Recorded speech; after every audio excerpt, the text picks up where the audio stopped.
Salam saudaraku, selamat pagi, semoga kita semua dalam keadaan sehat dan penuh sukacita dalam Tuhan. Marilah kita menggunakan waktu sejenak untuk berdoa, membaca dan merenungkan firman Tuhan sebagai sumber kekuatan, inspirasi dan motivasi bagi kita hari ini, Selasa 31 Agustus 2021. Sebelumnya mari kita berdoa. Bapa di surga, kami bersyukur atas hari yang indah ini, hari yang penuh harapan. Kami akan merenungkan firman-Mu. Kiranya Roh Kudus menerangi hati dan pikiran kami, agar kami sungguh memahami firman-Mu. Dalam nama Tuhan Yesus Kristus kami berdoa. Amin. Firman Tuhan yang menyapa kita di pagi ini, Daniel 11 ayat 32. Dan orang-orang yang berlaku fasik terhadap perjanjian akan dibujuknya sampai murtad dengan kata-kata licin. Tetapi umat yang mengenal Allahnya akan tetap kuat dan akan bertindak. Demikian firman Tuhan. Saudaraku, Daniel 11 merupakan rangkaian penglihatan dari Nabi Daniel tentang munculnya dua kekuatan kerajaan, yaitu Raja Negeri Utara dan Raja Negeri Selatan.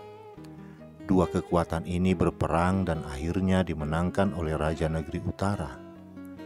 Raja Negeri Utara adalah kerajaan Romawi dan Raja Negeri Selatan adalah kerajaan Mesir.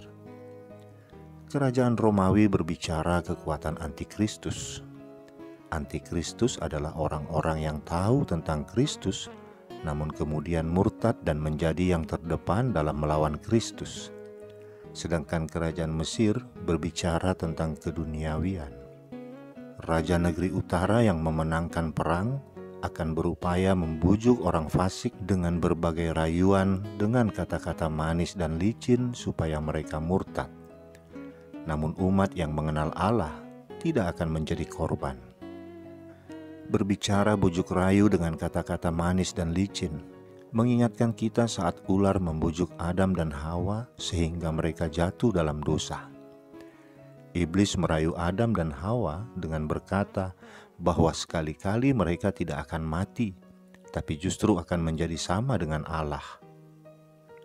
Saudaraku, hari-hari ini bujuk rayu dengan kata-kata manis dan licin semakin banyak dan pengajaran sesat mulai merajalela mengancam kerukunan antar umat. Tetapi Alkitab jelas berkata bahwa yang akan terpengaruh dengan rayuan tersebut adalah mereka yang masuk dalam golongan orang fasik. Sebab itu, jangan sampai kita menjadi orang fasik. Karena orang yang ada dalam posisi ini akan gampang terpengaruh dan kemudian mundur dari kekristenan, bahkan menjadi murtad.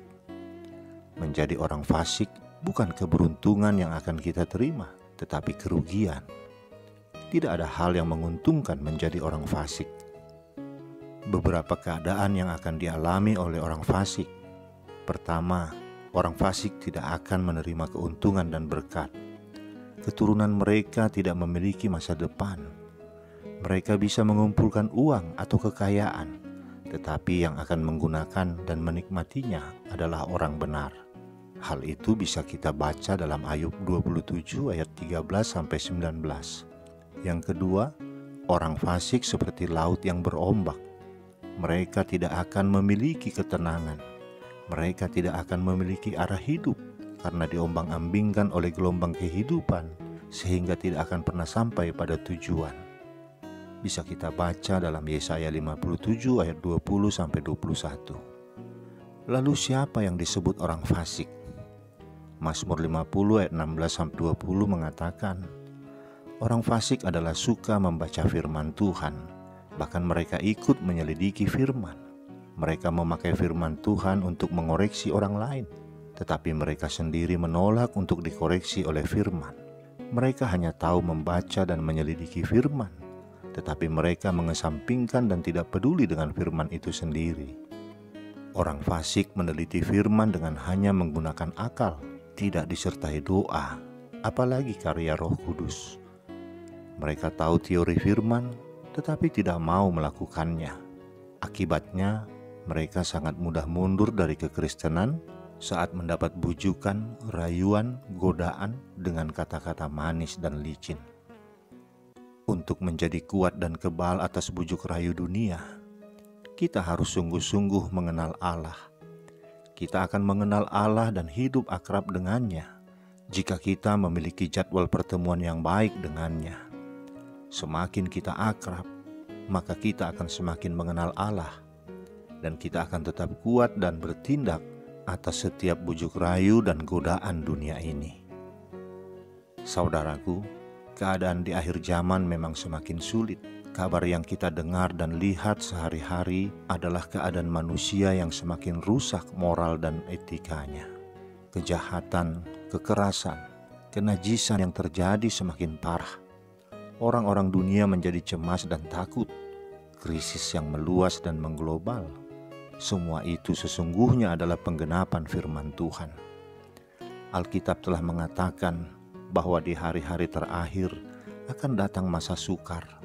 Namun bagi kita yang setia menuruti firman-Nya dan tekun menantikan Dia, Tuhan akan melindungi dan meluputkan dari pencobaan yang akan datang atas seluruh dunia. Gereja memang dipenuhi dengan orang-orang yang beribadah. Semakin lama semakin banyak orang yang merasa perlu untuk bertemu dengan Juru Selamat. Tetapi hal yang tidak boleh dilupakan adalah keintiman kita dengan Allah. Karena hal ini sangat penting di dalam kehidupan kekristenan kita. Menghadapi keadaan yang sulit, Allah mau kita menang dan tetap tegak sebagai seorang yang senantiasa kuat. Allah menghendaki agar iman kita kuat. Ketika iman kita kuat, kita akan tetap tegak menghadapi segala keadaan. Tidak diombang-ambingkan oleh keadaan zaman yang begitu berubah dengan cepat. Orang yang mengenal Allah, sekalipun ia terus-menerus digoda, namun ia takkan ternoda. Ia akan senantiasa kuat dan bertindak menanggulangi keadaan. Karena itu, saudaraku, raihlah hakmu di dalam Kristus. Saudara lebih dari pemenang. Jadilah kuat di dalam Allah. Kenalilah Allah dari pengalaman pribadi yang intim bersekutu dengannya. Carilah wajahnya. Hiduplah dalam hadirat-Nya senantiasa.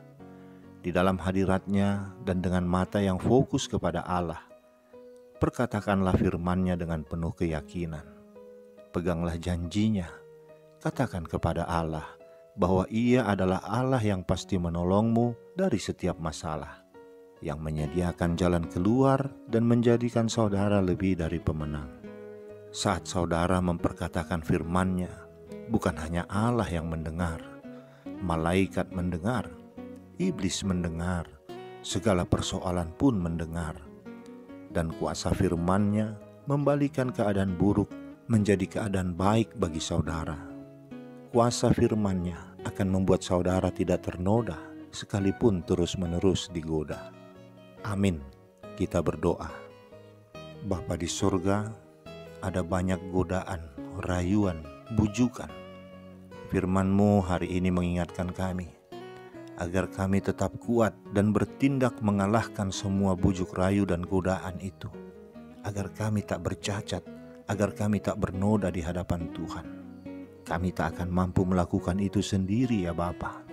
Kiranya Roh-Mu memberi kekuatan kepada kami, memampukan kami melawan semua godaan bujuk rayu dunia ini, agar kami tetap fokus dalam hubungan yang intim dengan Tuhan.